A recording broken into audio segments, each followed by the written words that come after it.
اب میں اپنے مہمان محترم عزیز دوست حضرت مولانا امین حمزہ صاحب قاسمی دامت برکاتہم کو درخواست کرتا ہوں حضرت والا سے آئیں اور اس موضوع پر تفصیلی طور پر ہم سبھی سامعین کو مستفیض فرمائیں۔ نحمده ونصلي على رسوله الكريم اما بعد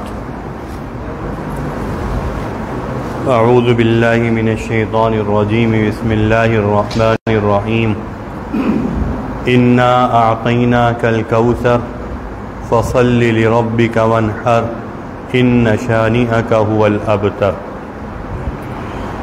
صدق اللہ العظیم۔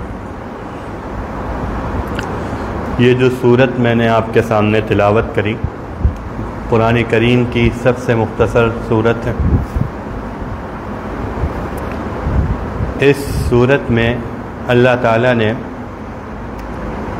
محمد الرسول اللہ صلی اللہ علیہ وسلم کے بارے میں 3 چیزیں بتائی ہیں۔ پہلی چیز آپ کا مقام بتایا ہے، دوسری چیز آپ کا کام بتایا ہے، تیسری چیز آپ کے دشمنوں کا انجام بتایا ہے۔ انا اعطیناک الکوثر، ہم نے آپ کو کوثر عطا کیا۔ کوثر کیا ہے؟ خیر کثیر، بہت زیادہ بھلائیاں آپ کو عطا کی، یہ آپ کا مقام ہے۔ فصل لربک وانحر، آپ اپنے رب کے لیے نماز پڑھیے اور قربانی کریے، یہ آپ کا کام ہے۔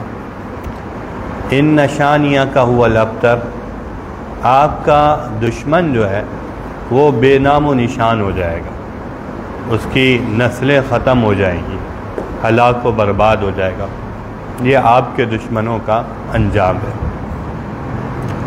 یہ صورت تب نازل ہوئی جب حضور پاک صلی اللہ علیہ وسلم کے بیٹے انتقال کر گئے تھے، تو کفار مکہ نے رسول اللہ صلی اللہ علیہ وسلم کو یہ طعنہ دیا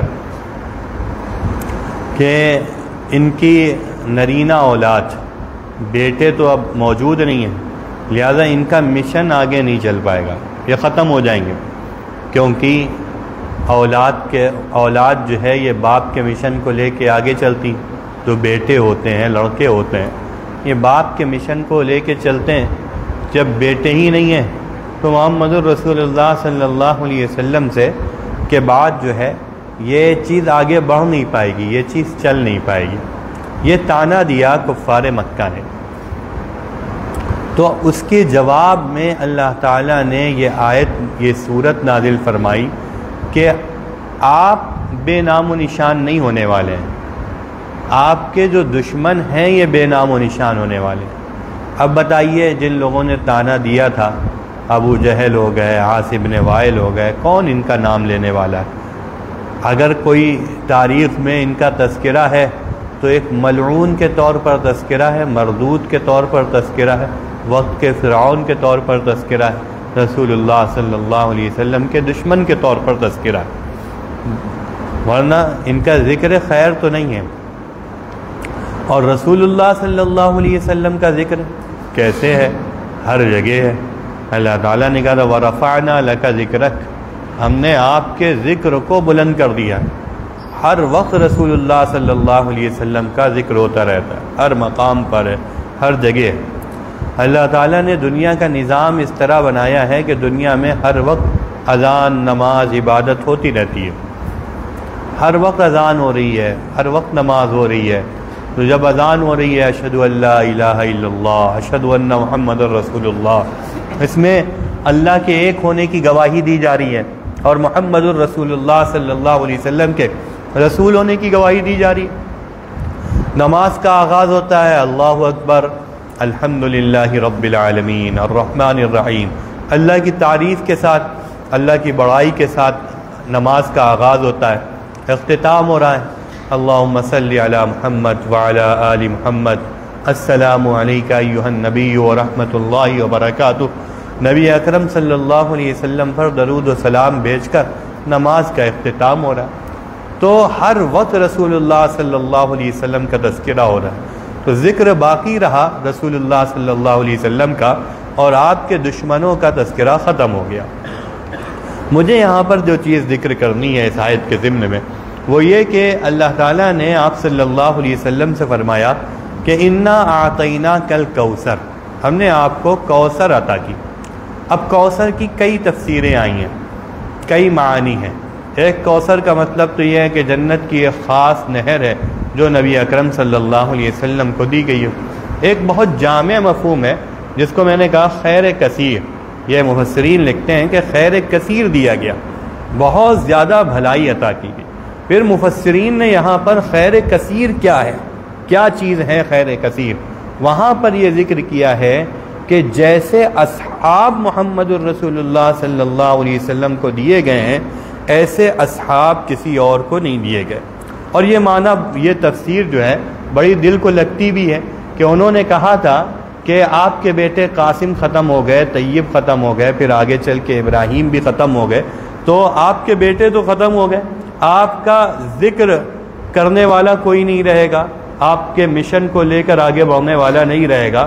تو گویا کہ اللہ تعالیٰ نے یہ کہا کہ اگر ہم نے آپ سے قاسم لیا ہے تو ابو بکر دیا ہے، اگر ہم نے آپ سے طیب لیا ہے تو ہم نے عمر دیا ہے، اگر ابراہیم دیا ہے تو ہم نے عثمان و علی، طلحہ و زبیر، سعید و سعد، عبد الرحمن و ابو عبیدہ رضی اللہ تعالی عنہم اجمعین، یہ تمام حضرات نبی اکرم صلی اللہ علیہ وسلم کو دیے ہیں، یہ اللہ تعالیٰ نے دیے ہیں۔ انا اعطیناک الکوثر، ہم نے آپ کو خیر کثیر دیا، ہم نے آپ کو ایسے اصحاب دیے ہیں، اصحاب کثیر دیے ہیں، زیادہ اصحاب دیے ہیں جیسے اصحاب ہم نے کسی کو نہیں دیے۔ پہلی امتوں میں کسی کو اللہ تعالیٰ نے ایسے اصحاب نہیں دیے۔ دیکھیے عام طور پر تو اللہ تعالیٰ صرف نبوت کا انتخاب کرتے تھے، اللہ اعلم حیث یجعل رسالتہ، اللہ تعالیٰ جانتے ہیں کسے رسول بنانا ہے۔ رسول جو ہے یہ بندہ اپنی محنت سے، اپنی مشقت سے، اپنی عبادت سے، اپنی ریاضت سے، اپنی تلاوت سے، اپنے مجاہدے سے، اپنے ذکر و اذکار سے، اپنے دینی مشاغل سے کوئی شخص رسول اور نبی نہیں بن سکتا۔ رسول اور نبی وہی بنے گا جسے اللہ تعالیٰ منتخب کرے گا۔ یہیں سے مرزا غلام احمد قادیانی جیسوں کا رد ہو جاتا ہے، ویسے یہیں سے نہیں، ان کا رد تو پہلے سے ہے کہ ما کان محمد ابا احد من رجالکم ولکن رسول اللہ وخاتم النبیین۔ آیت ختم نبوت نے ان سب کا رد کر دیا ہے، لیکن جو ان کا لاجک ہے، جو ان کی منطق ہے کہ ہم نے اتنی عبادت کری، اتنی عبادت کری، گویا کہ رنگ میں رنگ ہے اور ہم اور محمد الرسول اللہ نعوذ باللہ ایک ہو گئے۔ تو ہمیں اس سے پتہ چلتا ہے کہ اللہ اعلم حیث یجعل رسالتہ، یہ جو رسول دنیا میں بنتے ہیں یہ کوئی شخص اپنی محنت، اپنی عبادت، اپنی ریاضت سے نہیں بن سکتا۔ رسول وہ بنتا ہے جسے اللہ تعالیٰ رسالت کے لیے منتخب کرے، جسے اللہ تعالیٰ رسالت کے لیے منتخب کرے گا وہی رسول بنے گا۔ جس طریقے سے اللہ تعالیٰ اپنے بندوں میں سے رسالت کے لیے، نبوت کے لیے کچھ شخصیات کو، کچھ افراد کو، کچھ لوگوں کو منتخب کرتا ہے، اسی طرح اللہ تعالیٰ نے محمد الرسول اللہ صلی اللہ علیہ وسلم کے ارد گرد اصحاب کو بھی منتخب کیا ہے۔ یہ منتخب شدہ جماعت ہے، یہ کوئی اتفاقی طور پر اکٹھا ہونے والی جماعت نہیں ہے۔ نبی اکرم صلی اللہ علیہ وسلم نے ارشاد فرمایا ان اللہ اختارنی واختار لی اصحابی، کہ اللہ تعالیٰ نے مجھ کو چنا، میرے لیے میرے اصحاب کو چنا۔ یہ سلیکٹڈ گروہ ہے، یہ منتخب شدہ گروہ ہے، یہ اللہ تعالیٰ کا چنا ہوا گروہ ہے صحابہ کرام رضی اللہ تعالیٰ عنہ اجمعین کا۔ حضرت عبداللہ ابن مسعود رضی اللہ تعالیٰ عنہ فرماتے ہیں کہ اللہ تعالیٰ نے لوگوں کے دلوں کو دیکھا، جب لوگوں کے دلوں کو دیکھا تو ان دلوں میں سب سے اچھا دل، سب سے خیر والا دل محمد الرسول اللہ صلی اللہ علیہ وسلم کا دل تھا۔ تو اللہ تعالیٰ نے اپنی رسالت کے لیے محمد صلی اللہ علیہ وسلم کو منتخب کر لیا۔ اس کے بعد اللہ تعالیٰ نے حضور صلی اللہ علیہ وسلم کے بعد اللہ تعالیٰ نے پھر لوگوں کے دلوں کو دیکھا تو صحابہ کرام رضی اللہ تعالیٰ عنہ اجمعین کے دلوں کو پایا، ان دلوں کو پایا کہ یہی لائق ہیں کہ ان کو محمد الرسول اللہ صلی اللہ علیہ وسلم کے لیے منتخب کیا جائے۔ اور ایک دوسری جگہ حضرت عبداللہ ابن مسعود رضی اللہ تعالیٰ عنہ نے یہ فرمایا کہ اولئک اصحاب محمد رسول اللہ صلی اللہ علیہ وسلم، یہ محمد صلی اللہ علیہ وسلم کے اصحاب ہیں، کانوا افضل هذه الامہ، یہ اس امت میں سب سے افضل ہے، سب سے افضل ہے، ابرھا قلوبا، یہ دل کے اعتبار سے بڑے نیک ہیں، اعمقھا علما، یہ علم کے اعتبار سے بڑے گہرے ہیں، اقلھا تکلفا، یہ بڑی سادہ زندگی گزارتے ہیں، ان کی زندگی میں دکھاوا نہیں ہے، ان کی زندگی میں بناوٹ نہیں ہے، یہ بڑی سادی زندگی گزارتے ہیں۔ پھر حضرت عبداللہ ابن مسعود رضی اللہ تعالیٰ عنہ فرماتے ہیں اختارہم اللہ لصحبت نبیہ ولاقامت دینہ، اللہ تعالیٰ نے ان کو چنا ہے، اللہ نے ان کو منتخب کیا، کس چیز کے لیے منتخب کیا؟ اپنے نبی کی صحبت کے لیے، اپنے نبی کی صحبت کے لیے، اپنے نبی کا صحابی بنانے کے لیے اللہ تعالیٰ نے ان حضرات کو چنا، منتخب کیا۔ صحابی بنا کے کیا کرے گا؟ وَلِإِقَامَةِ دِينِهِ، اپنے دین کو مضبوط کرے گا۔ اللہ تعالیٰ نے چنا کہ محمد الرسول اللہ صلی اللہ علیہ وسلم کا دست و بازو بنا دیا ان اصحاب کو، ان اصحاب کے ذریعے اللہ تعالیٰ نے محمد الرسول اللہ صلی اللہ علیہ وسلم کو جو دین دیا تھا اس دین کو مضبوط کیا ہے۔ اور یہ بات بہت سی روایتوں اور آیتوں سے ثابت ہے کہ اللہ تعالیٰ نے اصحاب کرام کو محمد الرسول اللہ صلی اللہ علیہ وسلم کو دیا تھا دین کی تقویت کے لیے۔ آپ دیکھیے جب محمد الرسول اللہ صلی اللہ علیہ وسلم بدر کے میدان میں تو کیا دعا کر رہے ہیں؟ دعا یہ کر رہے ہیں کہ اللہ اگر آج یہ جو جماعت ہے نا 313 کی جماعت، اگر آج یہ جماعت شہید ہو گئی اور ختم ہو گئی، پھر روئے زمین پر تیری عبادت نہیں ہوگی۔ یہ جملے محمد الرسول اللہ صلی اللہ علیہ وسلم ہی کہہ سکتے ہیں۔ بھائی اللہ تعالیٰ تو کسی کا محتاج نہیں ہے نا، اللہ صحابہ کا یوں تو محتاج نہیں ہے، لیکن کچھ تو اللہ تعالیٰ نے طے کیا تھا صحابہ کرام رضی اللہ عنہ اجمعین کے لیے، اور اس دین کی نصرت کے لیے ان شخصیات کو کچھ تو منتخب کیا تھا کہ اللہ کے نبی صلی اللہ علیہ وسلم یہ ارشاد فرما رہے ہیں کہ اگر آج یہ جماعت ختم ہو گئی تو روئے زمین پر آپ کی عبادت نہیں ہوگی اللہ تعالیٰ۔ تو پتہ چلا یہ آپ کے دین کو زندہ کرنے والے لوگ ہیں، آپ کے دین کو پھیلانے والے لوگ ہیں، آپ کے دین کو تقویت پہنچانے والے لوگ ہیں۔ اگر یہ حضرات ختم ہو جائیں گے تو دین باقی نہیں رہے گا۔ یہی وجہ ہے جن لوگوں کے پاس یہ حضرات نہیں ہیں، جو لوگ ان حضرات کا انکار کرتے ہیں، ان کے پاس دین نہیں ہے، ان کے پاس تماشا ہے، ان کے پاس دین نہیں ہے، ان کے پاس کھیل ہے۔ ان کے یہاں کیا چیز ہے سب سے بڑی عبادت؟ سینے کو پیٹ لینا۔ ان کے یہاں سب سے بڑی عبادت کیا ہے؟ آگ پر چل لینا۔ ان کے یہاں سب سے بڑی عبادت کیا ہے؟ بناوٹی رونا اختیار کر لینا۔ کیسا رونا؟ کہ چاند دیکھنے نکلیں گے محرم کا چاند دیکھنے نکلیں گے 29 ذی الحجہ کو، اگر چاند نکل آیا تو بالکل شروع، اور اگر چاند نہیں نکلیا سب خوشی خوشی ابھی چلے گئے، ابھی وقت نہیں آیا رونے دھونے کا۔ یہ بناوٹ اور کھیل تماشا ہے، اس کھیل تماشا کو ان لوگوں نے دین بنا رکھا ہے۔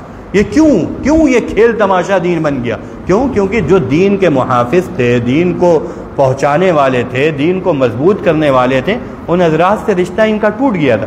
جب ان حضرات سے رشتہ ٹوٹ گیا تو اب ان کے بغیر دین بچ ہی نہیں سکتا، ممکن ہی نہیں ہے۔ آپ کہیں ہم صحابہ کرام کو نہیں مانتے اور آپ کہیں ہم قرآن کو مانتے، مانی نہیں جا سکتی آپ کی بات۔ بھائی کون ہے قرآن کو پہنچانے والا؟ کون ہے قرآن کریم کو دینے والا؟ قرآن کا گواہ کون ہے؟ کس نے اترتے ہوئے دیکھا الحمدللہ رب العالمین؟ کس نے اترتے ہوئے دیکھا من الجنت والناس؟ یہ تمام آیات یہاں سے یہاں تک کہ کس نے اترتے ہوئے دیکھا؟ کس نے اپنے سینے میں محفوظ کیا؟ یہی تو ابو بکر عمر ہے نا، یہی تو معاویہ رضی اللہ تعالی عنہ ہے جنہوں نے اس قرآن کریم کو لکھا ہے رسول اللہ صلی اللہ علیہ وسلم کے حکم سے اور اپنے سینوں میں محفوظ کیا ہے اور آگے پہنچایا ہے۔ ایک تو ایسی عجیب ہو گئی، یعنی قرآن کریم کو 2 مرتبہ جمع کیا گیا۔ پہلے حضرت ابو بکر رضی اللہ تعالیٰ عنہ نے جمع کیا جو ایک جگہ پہ لکھوا دیا، پھر ایک قرات پہ لکھوایا حضرت عثمان رضی اللہ تعالیٰ عنہ۔ یہ اللہ تعالیٰ کی طرف سے انتظام تھا۔ دیکھیے حضرت علی ہمارے ہیں، حضرت حسن ہمارے ہیں، حضرت حسین رضی اللہ عنہما، یہ تمام حضرت حسن و حسین یہ ہمارے ہیں، ہم ان کے ہیں، ہم ان سے محبت کرتے ہیں، اور ہم یہ مانتے ہیں کہ جو شخص ان سے محبت نہ کرے وہ مسلمان نہیں ہو سکتا۔ ان کی محبت ایمان کی علامت ہے۔ اللہ کے نبی صلی اللہ علیہ وسلم نے ان حضرات کے بارے میں، حضرت حسین کے بارے میں کہا کہ اللہ میں ان سے محبت کرتا ہوں، آپ ان سے محبت کریے، اور جو ان سے محبت کرے آپ ان سے محبت کریے۔ تو ہم ان سے محبت کرتے ہیں، اور یقینی طور پر محبت کرتے ہیں، کوئی دکھلاوے کی محبت نہیں ہے۔ لیکن آپ سوچئے اگر قرآن کریم کو جمع کرتے حضرت حسین رضی اللہ عنہ، حضرت علی رضی اللہ تعالیٰ عنہ، تو ہم کہتے قرآن ہمارا ہے کیونکہ حضرت علی ہمارے ہیں، وہ کہتے قرآن ہمارا ہے کیونکہ حضرت علی ہمارے، دعویٰ ہے حضرت علی پہ دونوں کا، ہے تو ہمارے، یہ تو دلیل بتائے گی کس کے ہیں، لیکن بہرحال دعویٰ تو دونوں کا ہے نا، کہ ہم کہتے ہیں حضرت علی ہمارے، وہ کہتے ہیں حضرت علی ہمارے، ہم کہتے ہیں حضرت حسن ہمارے، وہ کہتے ہیں حضرت حسن ہمارے، ہم کہتے ہیں حضرت حسین ہمارے، وہ کہتے ہیں حضرت حسین ہمارے۔ اگر حضرت علی، حضرت حسن، حضرت حسین رضی اللہ عنہم اجمعین قرآن کریم کو جمع کرتے تو پھر اختلاف ہوتا کہ یار کس کے ہیں، یعنی قرآن کس کا ہے۔ اگر حضرت علی ہمارے تو قرآن ہمارا، حضرت علی تمہارے تو قرآن تمہارا۔ اب ضرورت پڑتی سلیکشن کی کہ سلیکٹ کرو بھائی کس کے ہے، اس کے لیے دلیل دینی پڑتی، پھر دلیل کے بعد یہ چیز طے ہوتی کہ قرآن کس کا ہے۔ اب قرآن جمع کیا حضرت ابو بکر نے، قرآن جمع کیا حضرت عثمان نے، ہم کہتے ہیں کہہ دو تم حضرت ابو بکر تمہارے ہیں، کہہ دو تم حضرت عثمان تمہارے ہیں، ہم مان لیں گے قرآن تمہارا ہے۔ بھائی جب علاقے سے امیدوار صرف ایک ہو تو اب کوئی اور دوسرا جیت سکتا ہے؟ علاقے میں الیکشن ہو رہا ہے اور اس الیکشن میں امیدوار ایک ہی ہے، تو جب ایک ہی امیدوار ہے تو ظاہر ہے وہی امیدوار جیتے گا، اس کے مقابلے میں کوئی ہے ہی نہیں، تو نہ اب الیکشن کی ضرورت ہے نہ سلیکشن کی ضرورت ہے، کیونکہ امیدوار ہی ایک ہی ہے۔ تو اسی طریقے سے حضرت عثمان رضی اللہ تعالیٰ عنہ کے امیدوار تو ہم ہی لوگ ہیں، ہمارے علاوہ کوئی نہیں ہے نا، یعنی وہ حضرات حضرت عثمان کو تو مانتے نہیں، حضرت ابو بکر کو تو مانتے نہیں۔ اگر وہ مانتے حضرت عثمان کو، اگر وہ مانتے حضرت ابو بکر کو، تو پھر ضرورت پڑتی کہ بھائی قرآن کس کا ہے، کیونکہ جمع تو انہوں نے کیا۔ ہم ان سے کہتے ہیں بھائی تم کہہ دو، ہم آگے دیکھ لیں گے، آگے دیکھ لیں گے قرآن کس کا ہے، لیکن تم کہہ تو دو کہ حضرت ابو بکر ہمارے ہیں، کہہ دو حضرت عثمان ہمارے ہیں۔ تو نہیں کہہ سکتے نا حضرت ابو بکر ہمارے ہیں، حضرت عثمان ہمارے، حضرت ابو بکر ہمارے ہیں، حضرت عثمان ہمارے ہیں، تو پھر قرآن کس کا ہے؟ قرآن بھی تو ہمارا ہوا، تمہارا تو نہیں ہوا، کیونکہ یہی تو جامع القرآن ہے، قرآن کریم کو جمع کرنے والے۔ تو اب حضرت ابو بکر کو تو کہہ نہیں سکتے تھے ہمارے ہیں، حضرت عثمان کو تو کہہ نہیں سکتے تھے ہمارے ہیں، تو پھر کیا ہوا کہ حضرت علی نے بھی ایک قرآن جمع کیا تھا۔ اچھا حضرت علی نے جو قرآن جمع کیا تھا وہ کہاں گیا؟ وہ ان کے بعد ان کے بیٹے کے پاس گیا، وہ ان کے بعد ان کے بیٹے کے پاس گیا، پھر آخر میں امام جو غائب تھے، وہ جو آخر میں امام مہدی ان کے آنے والے ہیں، وہ پیدا ہو کے غار سرہ من رہا میں چھپ گئے ہیں۔ وہ کب نکلیں گے اس غار سے؟ جب 40 مخلص لوگ ان کے ماننے والے ہو جائیں گے، 40 مخلص شیعہ جب پیدا ہو جائیں گے، تب وہ غار سرہ من رہا سے امام مہدی نکلیں گے۔ تو اس کا مطلب یہ ہے کہ پوری تاریخ گزر گئی، ابھی تک کہ 40 مخلص شیعہ نہیں پیدا ہو سکے۔ بھائی اتنے سال ہو گئے، 40 مخلص شیعہ تو پیدا کر دیتے۔ تو بہرحال وہ کہنے لگے وہ قرآن کہاں ہے؟ وہ قرآن جو ہے وہ امام غائب کے پاس ہے، یہ قرآن نہیں ہے۔ اب آج کے دور میں آپ کو دھوکہ دینے کے لیے کہتے ہیں نہیں ہم تو قرآن کو مانتے، یہ تو بات ہے کہ ان کی کتابوں میں صاف صاف لکھا ہے، لیکن کتابوں کے علاوہ بھی اب ویڈیو کی شکل میں کچھ لوگ موجود ہیں۔ ابھی ایک کو میں نے سنا تھا، ایک پڑوس ملک کا ایک ذاکر ہے، وہ یہ کہہ رہا تھا کہ وہ قرآن جو حضرت علی نے جمع کیا تھا وہ مل گیا ہے، وہ یہ بات کہہ رہا ہے، ویڈیو موجود ہے کہ وہ قرآن جو حضرت علی نے جمع کیا تھا وہ مل گیا ہے، ابھی اس پر مزید تحقیق چل رہی ہے، کچھ چیزوں کو اور دیکھنا ہے، ہم اس کو اس لیے نہیں لانچ کر رہے ہیں تاکہ ہمارے اور اہل سنت والجماعت کے درمیان، یعنی سنی بھائی، وہ ایسے کہہ رہا بڑی کہ ہمارے اور سنی بھائیوں کے درمیان اختلاف مزید بڑھ جائے۔ یہ عجیب ہے، ان کے ہاں سب چیز چھپائی گئی۔ ان سے پوچھا جائے بھائی امامت، ان کے ہاں عقیدہ امامت ہے، عقیدہ امامت ایسے ہے جیسے ہمارے یہاں نبوت ہے، ایسے ہی ان کے ہاں امامت ہے۔ ہمارے یہاں روایت میں آتا ہے کہ ایمان کی اور دین کی بنیاد 5 چیزوں پر ہے، ایمان، نماز، روزہ، زکوٰۃ، حج، یہ 5 چیزیں ہیں نا، ایسے ہی ان کے ہاں امامت ہے۔ یہ امامت ان کے ہاں اصول دین میں سے ہے، اصول دین میں سے ہے۔ تو ہم کہتے ہیں بھائی ایمان ہمارے یہاں بنیادی چیز ہے، تو ایمان کا تذکرہ قرآن میں ہے۔ نماز بنیادی چیز ہے تو اس کا تذکرہ قرآن میں ہے۔ زکوٰۃ بنیادی چیز ہے، اس کا تذکرہ قرآن میں ہے۔ تمام جتنی بنیادی چیزیں ہیں دین کی، ان دین کی بنیادی چیزوں کا تذکرہ تو قرآن میں ہوگا نا۔ تو اگر تمہاری امامت اور پھر 12 اماموں کی امامت یہ بنیادی چیز ہے، اصولی چیز ہے، اصول دین میں سے ہے، تو پھر اس کا تذکرہ بھی تو قرآن میں ہونا چاہیے تھا۔ کہنے لگے ہاں قرآن میں ہونا چاہیے تھا، لیکن یہ قرآن اصلی نہیں ہے۔ قرآن میں ہونا چاہیے تھا لیکن قرآن اصلی نہیں ہے۔ پہلے کے لوگوں نے تو قرآن کا کھلم کھلا انکار کیا، بعد کے لوگوں نے یعنی جیسے خمینی صاحب نے جو کتاب لکھی ہے، اس کتاب میں وہ خود یہ سوال اٹھاتے ہیں کشف اسرار میں کہ عقیدہ امامت کا تذکرہ قرآن میں ہونا چاہیے تھا، پھر کیوں نہیں ہے؟ تو خمینی صاحب اس کا جواب دیتے ہوئے کہتے ہیں کہ اصل میں اگر امامت کا تذکرہ صاف قرآن میں ہوتا تو یہ جو ابو بکر و عمر تھے نعوذ باللہ، یہ رسول اللہ صلی اللہ علیہ وسلم کی کھل کے مخالفت کر دیتے، تو ان کی مخالفت کی وجہ سے صاف امامت کا اعلان نہیں کروایا گیا۔ نعوذ باللہ، یہ کس پر الزام جا رہا ہے؟ کون ڈر گیا بھائی؟ اللہ تعالیٰ ڈر گئے نا، اللہ تعالیٰ ڈر گئے ابو بکر و عمر سے، نعوذ باللہ۔ محمد رسول اللہ صلی اللہ علیہ وسلم یعنی اپنے عقیدہ امامت کو بچانے کے لیے اللہ کو داؤں پہ لگا دیتے ہیں، رسول اللہ صلی اللہ علیہ وسلم کو داؤں پہ لگا دیتے ہیں۔ یہ باقاعدہ ان کے مذہب کی کہانی ہے۔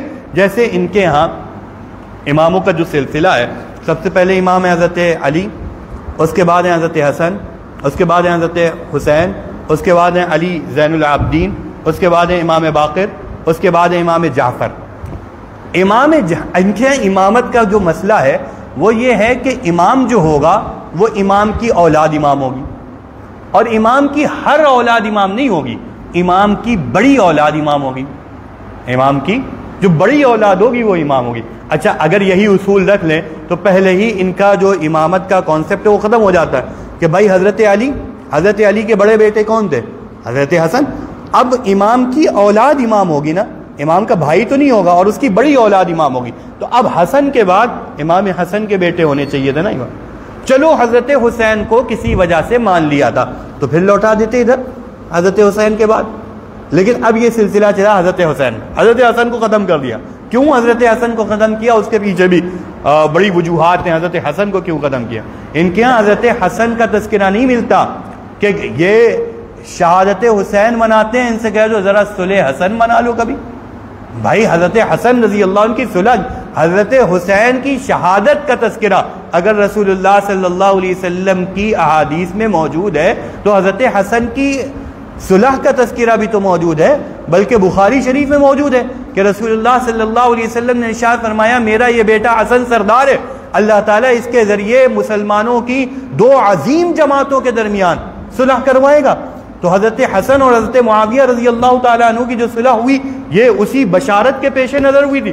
حضرت حسن کا تذکرہ نہیں کریں گے، کیوں نہیں کریں گے؟ کیونکہ یہی صلح کری تھی۔ حضرت معاویہ رضی اللہ تعالیٰ عنہ کے ہاتھ پر ہاتھ دیا تھا، حالانکہ جب حضرت حسن نے صلح کری تھی تو اکیلے حضرت حسن نے تھوڑی نہ کری تھی، حضرت حسین نے بھی تو کری تھی۔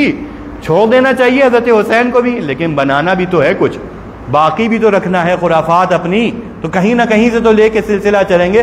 باقاعدہ جب حضرت حسن رضی اللہ تعالیٰ عنہ نے صلح کی اور اس کے بعد حضرت حسن ان کے پاس آئے تو انہوں نے حضرت حسن کو اس انداز میں پکارا کہ یا مذل المؤمنین، اے مؤمنوں کو ذلیل کرنے والے۔ یہ حضرت حسن رضی اللہ تعالیٰ عنہ کو ان حضرات نے کہا ہے۔ تو یہ کوئی اہل بیت سے محبت نہیں کرتے، یہ صرف دکھاوا اور ڈھونگ ہے اہل بیت کی محبت۔ اس کی میں بتاؤں گا کہ یہ تمام چیزیں ہوئی کیوں ہیں۔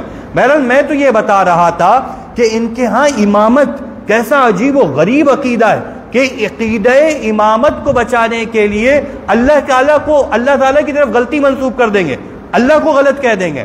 اب ان کے ہاں امامت کا تصور یہ تھا کہ امام کے بعد جو امام بنے گا وہ امام کا بڑا بیٹا امام بنے گا، اور وہ بھی زندگی میں نہیں بنے گا مرنے کے بعد۔ البتہ امام اپنی زندگی میں یہ بتا دے گا یہ امام ہے۔ مثلا جیسے یہاں پر کوئی یہاں پر اگر جیسے یہاں پر ایک زید ہے، زید میرا بیٹا ہے، میں نے کہا یہ میرا بیٹا امام بنے گا، ابھی نہیں ہو جائے گا، بنے گا کب؟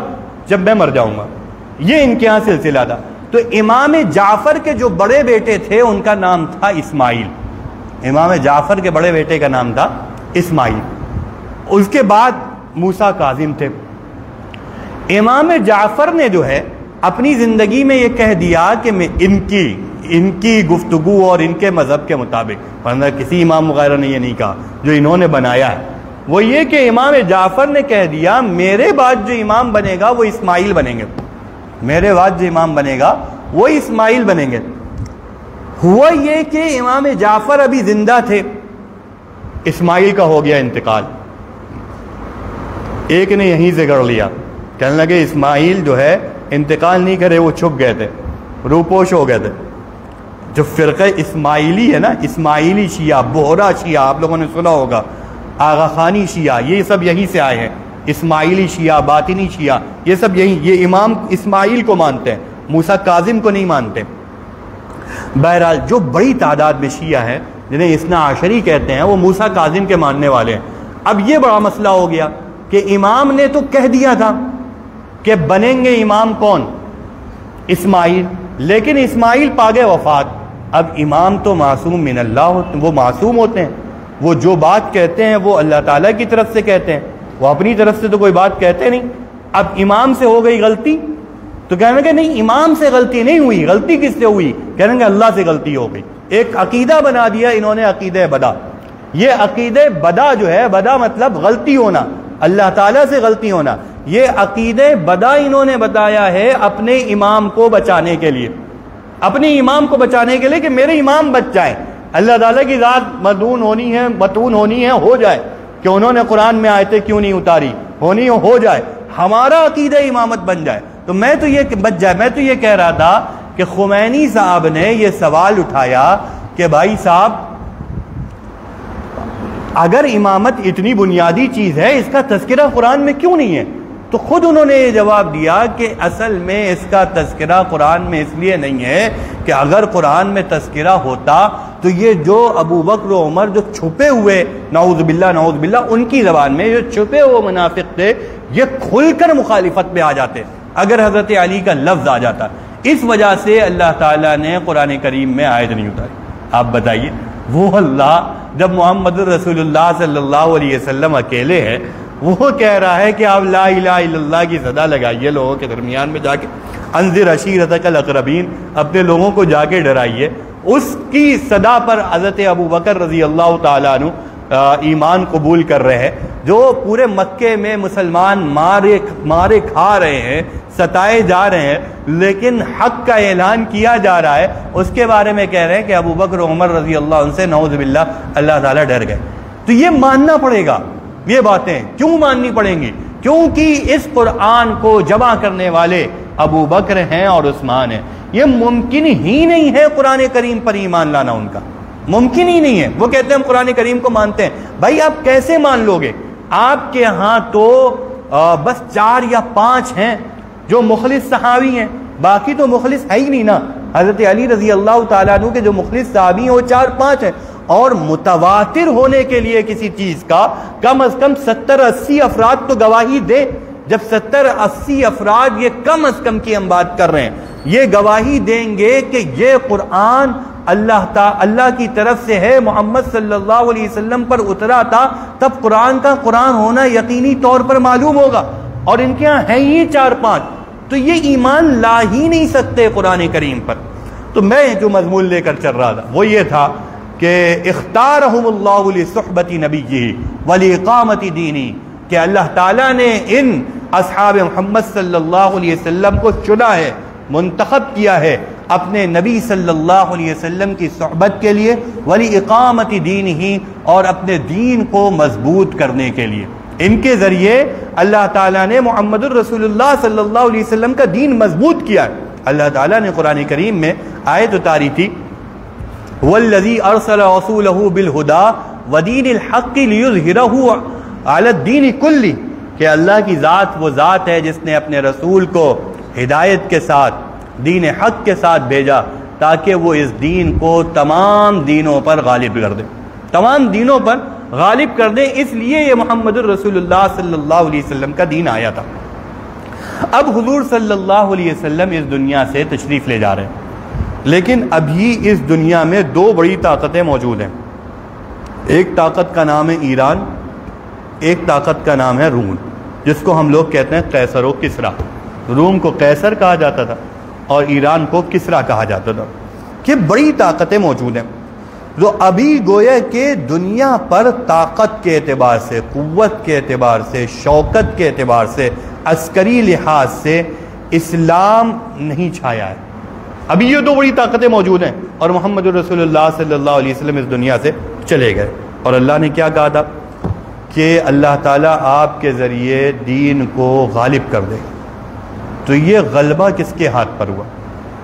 حضور صلی اللہ علیہ وسلم کے بعد حضرت ابوبکر آتے ہیں. حضرت ابوبکر جنگیں چھوڑ دیتے ہیں، کس کے جنگوں کا آغاز ہو جاتا ہے. لیکن کچھ ہی دنوں میں حضرت ابوبکر رضی اللہ تعالیٰ عنہ بھی اس دنیا سے چلے جاتے ہیں. پھر آتے ہیں حضرت عمر رضی اللہ تعالیٰ. حضرت عمر رضی اللہ تعالیٰ عنہ کے دور خلافت میں یہ روم بھی فتح ہوتا ہے اور ایران بھی فتح ہوتا ہے. یہ دونوں طاقتیں ختم ہو جاتی ہیں. حضرت عمر رضی اللہ تعالیٰ عنہ کے ذریعے گویا کہ اس وعدے کا ظہور ہوا ہے جو وعدہ اللہ تعالیٰ نے محمد صلی اللہ علیہ وسلم سے فرمایا تھا کہ آپ کے ذریعے دین غالب آئے گا. آپ کے ذریعے دین غالب آئے گا. اللہ تعالیٰ نے دین کو غالب کیا حضرت عمر رضی اللہ تعالیٰ عنہ کے ذریعے. پتہ یہ چلا کہ حضرت عمر رضی اللہ تعالیٰ عنہ کا کام اللہ کے نبی صلی اللہ علیہ وسلم کا کام ہے. اسی وجہ سے تو حضور صلی اللہ علیہ وسلم نے فرمایا تھا کہ علیکم بسنتی وسنت الخلفاء الراشدین، کہ تم کو میری سنت اور میرے خلیفہ راشد کی سنت کو اختیار کرنا لازم و ضروری ہے. میری سنت بھی اختیار کرنا اور خلیفہ راشد کی سنت کو بھی اختیار کرنا. کیوں؟ خلیفہ راشد کی جو سنت ہوگی وہ دراصل میری سنت ہے، محمد الرسول اللہ صلی اللہ علیہ وسلم کی ہی سنت ہے. جو خلیفہ راشد کام کرتے ہیں یہ کام محمد الرسول اللہ صلی اللہ علیہ وسلم کے ہی کھاتے میں جاتا ہے، جو بھی کام کرتے ہیں. تو یہ جو کام ہے نا غلبہ دین کا، یہ کام خلیفہ راشد حضرت عمر رضی اللہ تعالیٰ عنہ نے کیا ہے. لیکن حصے میں کس کے جائے گا؟ حضرت رسول اللہ صلی اللہ علیہ وسلم کے حصے میں جائے گا. کیوں؟ کیونکہ یہ خلفاء، یہ اصحاب اللہ تعالیٰ نے ان کو بھیجا ہی تھا اس لیے کہ یہ محمد الرسول اللہ صلی اللہ علیہ وسلم کے دین کو مضبوط کریں گے. تو ولی اقامتی دین ہی، دین کو مضبوط کرنے کے لیے، قائم کرنے کے لیے اللہ تعالیٰ نے ان اصحاب کو محمد الرسول اللہ صلی اللہ علیہ وسلم کے در پر بھیجا تھا. تو دین مضبوط ہو گیا ان اصحاب کے ذریعے، پھیل گیا. قیصر بھی فتح ہو گیا، کسریٰ بھی فتح ہو گیا. دونوں طاقتیں اسلام کی طاقت کے آگے جھک گئیں. اب دشمن کو کیسے یہ چیز اچھی لگ سکتی تھی؟ بھائی دشمن کو یہ چیز کیسے اچھی لگ سکتی تھی کہ اسلام چھاتا رہے، اسلام پھیلتا رہے، پھیلتا رہے؟ یہ چیز کیسے اچھی لگ سکتی تھی؟ تو انہوں نے ایک چال چلی. وہ چال یہ کہ اب ہم سامنے سے تو نہیں لڑ سکتے، تو اب کچھ اور طریقہ اپنانا چاہیے. طریقہ یہ اپنایا کہ ایک شخص تھا عبداللہ ابن سبا. عبداللہ ابن سبا شیعوں کی کتاب رجال کشی میں موجود ہے. یہ عبداللہ ابن سبا یہ اصل میں یہودی تھا. یہ یہودی نے اسلام قبول کیا. اسلام قبول کیا حضرت عثمان رضی اللہ تعالیٰ عنہ کے زمانے میں، اور حضرت عثمان رضی اللہ عنہ کے پاس آ کر اسلام قبول کیا تاکہ اسے کچھ اہمیت حاصل ہو جائے. لیکن حضرت عثمان رضی اللہ تعالیٰ عنہ نے اس کو اہمیت نہیں دی. اب یہ اصل میں تو مسلمان تھا نہیں، یہ آیا تھا سازش کرنے کے لیے. اب یہ الگ الگ علاقوں میں گیا. یہ کبھی کوفہ گیا، کبھی بصرہ گیا، کبھی مصر گیا، کبھی شام گیا. ہر علاقے کے لوگوں کو اس بات پر بھڑکایا کہ اس کے علاقے کے جو گورنر ہیں، اس کے علاقے کے جو گورنر ہیں، گورنر ظلم بڑا کر رہے ہیں. حضرت عثمان رضی اللہ تعالیٰ عنہ کی طرف سے جو منتخب شدہ گورنر ہیں یہ بڑے ظالم ہیں، یہ لوگوں کا حق نہیں دے رہے ہیں. بھائی بڑی شکایتیں کی گئی ہیں، شکایتیں حضرت عثمان رضی اللہ تعالیٰ عنہ تک پہنچی. تو حضرت عثمان رضی اللہ تعالیٰ عنہ نے باقاعدہ ایک تحقیقاتی کمیٹی بنائی اور اس تحقیقاتی کمیٹی کو تمام صوبوں میں بھیجا کہ وہاں پر جائیں اور ہر جگہ کی رپورٹ تیار کریں کہ کہاں پر کیا صورتحال چل رہی ہے، عدل ہو رہا ہے یا نہیں ہو رہا، ظلم ہو رہا ہے۔ تمام کے تمام لوگ گئے، واپس آئے، سب نے رپورٹ لگائی کہ سب جگہ امن ہے، سب جگہ عدل و انصاف ہے، کہیں پر آپ کا کوئی آدمی کوئی ظلم نہیں کر رہا۔ لیکن بہرحال وہ تو تھا سازشی آدمی، اس نے دو کام کیے۔ ایک کام یہ کیا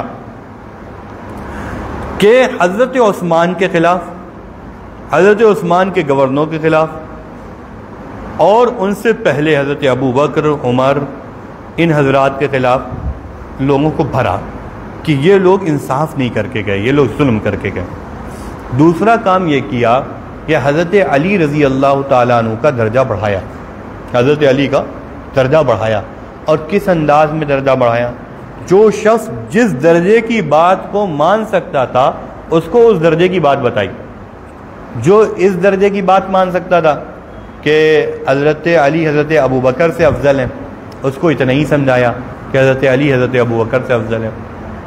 جو یہ مان سکتا تھا کہ حضرت علی محمد الرسول اللہ صلی اللہ علیہ وسلم سے افضل ہے، ان کو یہ سمجھایا کہ حضرت علی محمد صلی اللہ علیہ وسلم سے افضل ہے۔ اور اصل میں وحی تو آنی تھی حضرت علی کے پاس، وہ غلطی سے محمد رسول اللہ صلی اللہ علیہ وسلم کے پاس چلی گئی۔ جو یہ سمجھ سکتا تھا کہ حضرت علی خدا ہے، اس کو یہ سمجھایا کہ حضرت علی خدا ہے۔ چنانچہ خود کتاب میں موجود ہے شیعوں کی رجال کشی میں کہ یہ عبداللہ ابن سبا یہ حضرت علی کے خدا ہونے کا قائل تھا۔ اس کا شیعوں نے بھی یہ تھا۔ یہ جو موجودہ دور کے شیعہ ہیں نا، یہ بھی اپنے درمیان میں دو کیٹیگری کہتے ہیں غالی شیعہ ہیں اور ایک ہم اثنا عشری شیعہ ہیں۔ وہ کہتے ہیں غالی شیعہ وہ ہے جو حضرت علی کو خدا مانتے ہیں، یعنی یہ لوگ خود مانتے ہیں۔ تو یہ تمام کام کس نے کیا؟ یہ حضرات بھی مانتے ہیں، یہ تمام کام عبداللہ ابن سبا نے کیے۔ تو عبداللہ ابن سبا نے سمجھایا یہ کہ حضرت علی جو ہیں وہ خدا ہیں۔ چنانچہ حضرت علی رضی اللہ تعالیٰ عنہ کے زمانے میں جب حضرت علی رضی اللہ تعالیٰ عنہ کو پتہ چلا کہ یہ سب ہو رہا ہے، تو خود حضرت علی رضی اللہ تعالیٰ عنہ نے اس عبداللہ ابن سبا کو اور اس کے ساتھیوں کو آگ میں جلانے کا حکم دیا تھا۔ چنانچہ اس کو آگ میں جلا دیا گیا۔ اور جب حضرت علی رضی اللہ تعالیٰ عنہ کو یہ باتیں پتہ چلی کہ لوگ مجھے ابو بکر و عمر پر فضیلتیں دے رہے ہیں، تو باقاعدہ حضرت علی رضی اللہ تعالیٰ عنہ نے یہ اعلان کروا دیا تھا کہ جو ابو بکر و عمر پر مجھے بڑا بتائے گا، مجھے فضیلت دے گا، تو میں اس کو وہ سزا دوں گا جو سزا مفتری کو لگائی جاتی ہے۔ مفتری یعنی بہتان باندھنے والے کو، جو کسی کے اوپر زنا کی تہمت لگائے، تو اس کے بارے میں جو قرآن کریم میں سزا آئی ہے اتنے ہی کوڑے میں اس شخص کو لگاؤں گا جو شخص مجھے حضرت ابو بکر و عمر پر فضیلت دے گا۔ اس سے ایک مسئلہ یہ سمجھ میں آیا کہ خود حضرت علی کے نزدیک حضرت علی کو حضرت ابو بکر و عمر سے افضل قرار دینا یہ گویا کہ زنا کے برابر درجے کا، زنا کی تہمت لگانا جتنا بڑا گناہ ہے اتنا ہی بڑا گناہ حضرت علی رضی اللہ تعالیٰ عنہ کے نزدیک یہ ہے کہ کوئی شخص مجھے حضرت ابو بکر و عمر رضی اللہ تعالیٰ عنہ پر فضیلت دے۔ چنانچہ یہ تو ہو گیا کہ حضرت علی رضی اللہ تعالیٰ عنہ، کیوں حضرت علی نے یہ انتظام کیے؟ کیونکہ حضرت علی رضی اللہ تعالیٰ عنہ کو حضور صلی اللہ علیہ وسلم بتا چکے تھے کہ علی تمہاری مثال عیسیٰ ابن مریم کی طرح ہے، تمہاری مثال عیسیٰ ابن مریم کی طرح ہے۔ حضرت عیسیٰ علیہ السلام کے تحت دو لوگ گمراہ ہوئے، ایک عیسائی اور دوسرے یہودی۔ عیسائی کیسے گمراہ ہوئے کہ عیسائیوں نے حضرت عیسیٰ علیہ السلام کی شخصیت کو بڑھایا۔ کتنا بڑھایا؟ قرآن کہتا ہے لَقَدْ كَفَرَ الَّذِينَ قَالُوا إِنَّ اللَّهُ وَالْمَسِيحُ ابْنُ مریم، کفر کیا ان لوگوں نے جنہوں نے کہا کہ اللہ و عیسیٰ ابن مریم ہے۔ ایسے ہی حضرت علی کی شان کو بڑھایا اور انہوں نے بھی کیا کہا؟ حضرت علی خدا ہے۔ ایسے ہی دوسری جماعت حضرت عیسیٰ علیہ السلام کے مقابلے میں وہ تھی جو خوارج، جو یہودیوں کی جماعت تھی۔ یہ یہودیوں کی جو جماعت تھی یہ حضرت عیسیٰ علیہ السلام کو قتل کرنے کے در پہ تھے کہ حضرت عیسیٰ علیہ السلام کو کسی طرح سے قتل کر دیا جائے، اور مار دیا جائے، اور چنانچہ انہوں نے پورا انتظام کیا کہ ان کو سولی پر چڑھائیں گے، لیکن اللہ تعالیٰ کہتا ہے وما قتلوہ وما صلبوہ، اللہ تعالیٰ انہوں نے قتل کرنا چاہا لیکن قتل نہیں کر پائے، اور نہ انہوں نے سولی دیا، ان کے اوپر معاملہ جو ہے مشتبہ ہو گیا۔ اللہ تعالیٰ نے بر رفع اللہ، بلکہ اللہ تعالیٰ نے ان کو اٹھا لیا زندہ آسمان پر۔ تو اللہ تعالیٰ نے حضرت عیسیٰ علیہ السلام کو اس طرح سے بچایا۔ تو ایک دوسرا گروہ تھا جو یہودیوں کا گروہ تھا، ایسے ہی حضرت علی رضی اللہ تعالیٰ عنہ کے مقابلے میں ایک دوسرا گروہ تھا جس گروہ کا نام ہے خوارج۔ ایک تو یہ تھا جو شیعہ، جو حضرت علی کی شان کو بڑھاتے تھے۔ اب ان میں الگ الگ درجے کے لوگ ہیں، کچھ تو حضرت علی کو صرف حضرت ابوبکر اور عمر پر فضیلت دیتے ہیں، باقی صحابہ کو برا بھلا نہیں کہتے، جن کو زیدی شیعہ کہا جاتا ہے، جو کہتے ہیں کہ یمن میں پائے جاتے ہیں ہمارے علاقے